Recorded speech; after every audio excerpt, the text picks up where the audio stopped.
yo estuve una vez en un faro, pero en la época que todavía era con Pedro. Ahora esto de tener que llevarlo adelante yo solita acá con todos ustedes me parece divino también, me encanta. Vamos a ver qué sale. Cuánto de lo que tengo para contarles les va a poder servir para seguir leyendo o para escribir también. Cuando Inés me invitó y me contó un poco cómo era ahora el faro, me llevó un rato elegir con qué trabajar.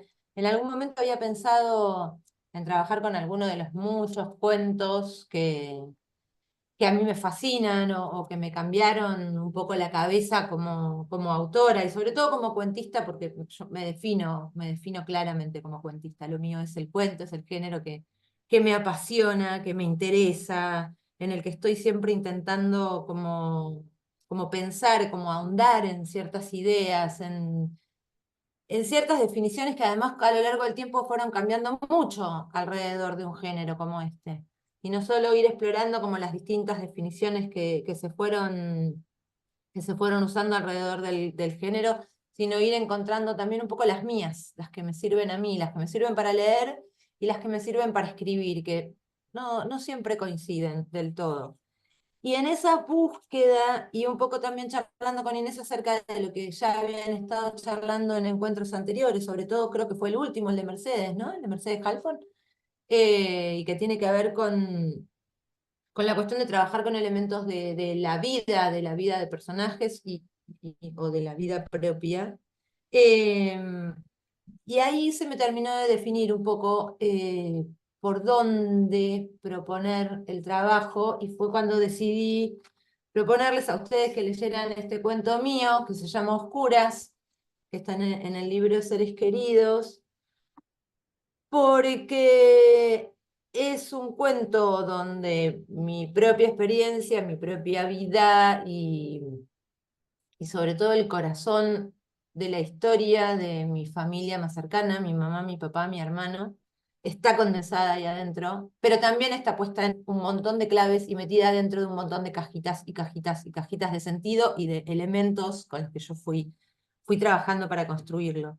Em, Hay algo que a mí me gusta pensar alrededor del cuento cuando los leo y cuando los escribo, y que forma parte de mi fascinación por el género, y que tiene que ver con la cuestión de que el cuento es un género con una enorme, gigantesca fortaleza, porque tiene la capacidad de condensar y de transmitir sentido en muy pocas páginas, y eso a mí me parece como casi un hecho mágico, ¿no? Esto de en 7, 8, 10, 15 páginas conocer completa la historia de un personaje o conocer completo el arco que modifica el recorrido de una vida o el sentido de algún elemento con el que nos vinculamos en la vida cotidiana, etcétera, etcétera. A mí me parece que es esto, ¿no? Que tiene una enorme fortaleza en lo que propone el género como tal. Y tiene algo también, y es que es un género tremendamente frágil, pero tremendamente frágil sobre todo en el vínculo que a veces se puede establecer con el lector, porque todos nosotros como lectores de cuento somos mucho más impacientes que como lectores de novela.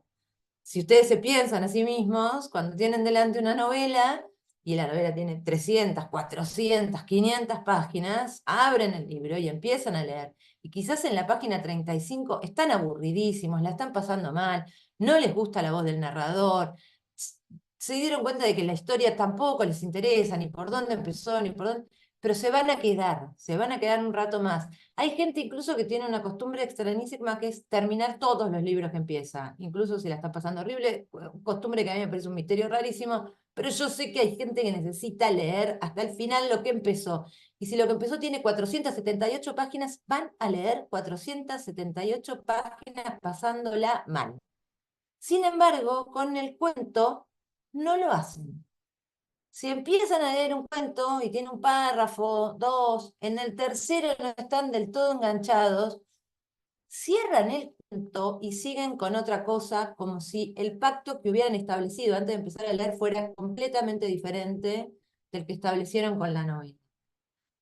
Hay otra cosa también que pasa cuando uno como lector está delante de un libro de cuentos, y es que de ninguna manera tiene el respeto que tiene con una novela, que tiene por supuesto una continuidad y uno la lee en orden, pero en un libro de cuentos, la mayoría, les pregunto y sean sinceros, abren por ahí el primer cuento, sí, lo leen primero, pero después un poco se van al índice y empiezan a elegir por el título de los cuentos, suponiendo que los títulos de los cuentos encierran alguna clave que a ustedes les va a dar la certeza de que la van a pasar bien y de que les va a gustar.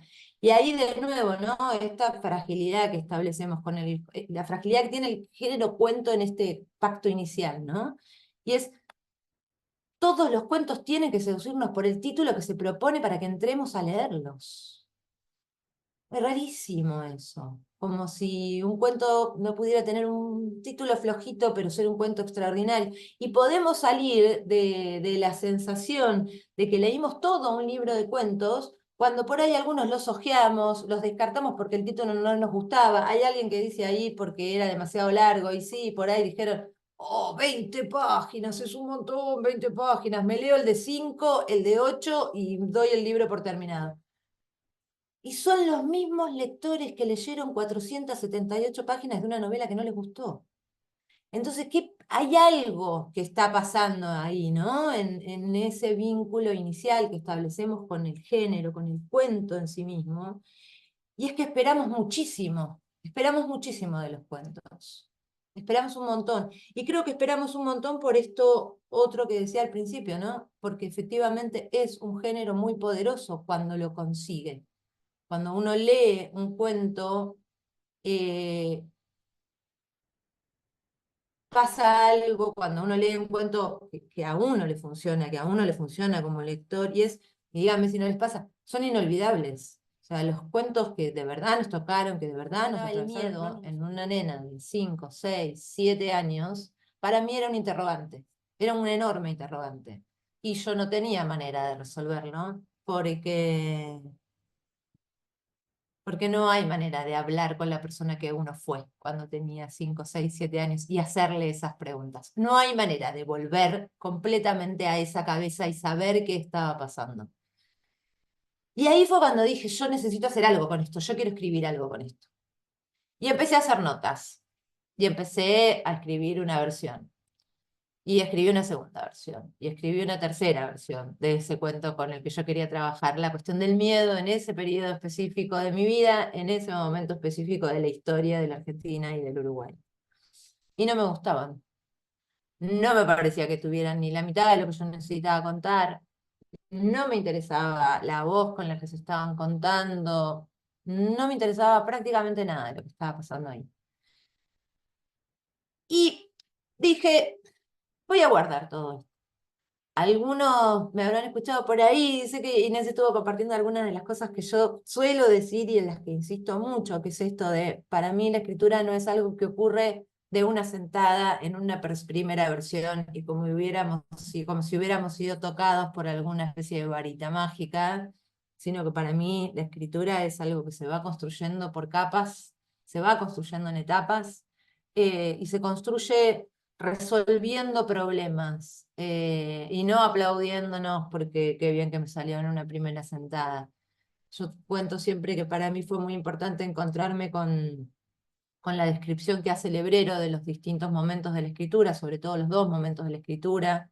El primer momento, que es este de buscar o propiciar lo más parecido a un trance, a la posibilidad de escribir sin que haya un sensor interno cuestionando lo que sale en esa primera versión, confiar en todo lo que salga en esa primera versión, para que en una segunda, tercera, cuarta o quinta instancia, porque a veces las vueltas que necesita un cuento son muchas, para que en todas esas otras instancias de reescritura, de corrección, de revisión de esas primeras versiones, uno pueda ir construyendo encima. Uno pueda podar, uno pueda construir encima, uno pueda reescribir, uno pueda tomar decisiones que modifiquen completamente el material original. Porque a mí, por ejemplo, me llevó mucho tiempo de tirar y tirar y tirar primeras versiones hasta darme cuenta de que lo que a mí no me estaba funcionando era que yo las estaba escribiendo en primera persona. Y la primera persona no me iba a funcionar nunca para escribir ese cuento. ¿Por qué?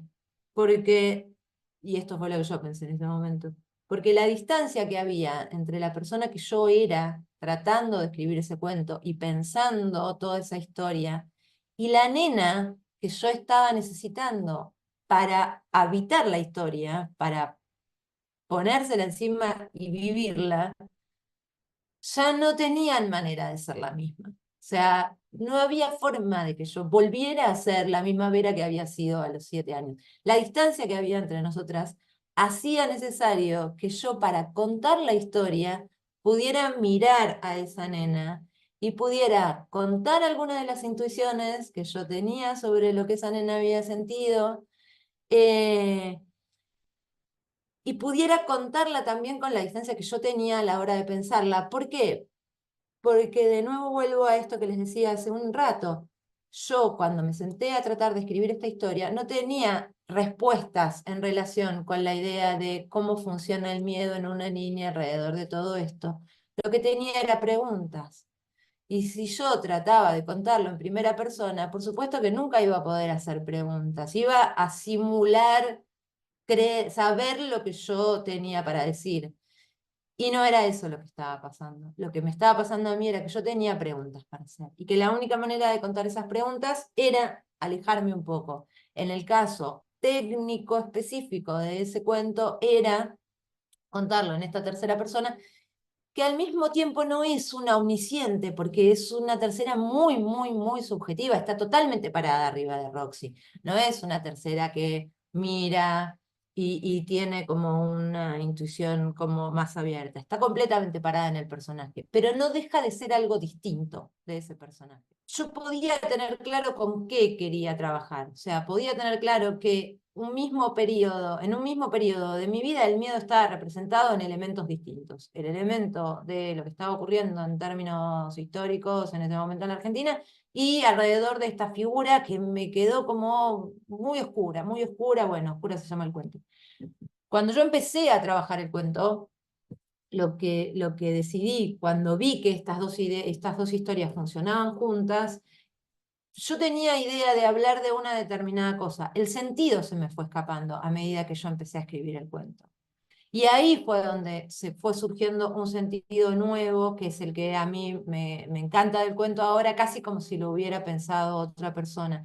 Y que, y que tiene que ver con la cuestión de la oscuridad como tema o como sentido. Esto de que la oscuridad es un refugio, la oscuridad es una amenaza, la oscuridad es y la oscuridad también como opacidad. Digo, cuando en ese momento, en esa época, qué se contaba y qué no se contaba de la propia familia, de la propia vida, estaba lleno de comillas, era dependiendo del interlocutor, dependiendo de esto, dependiendo de lo otro.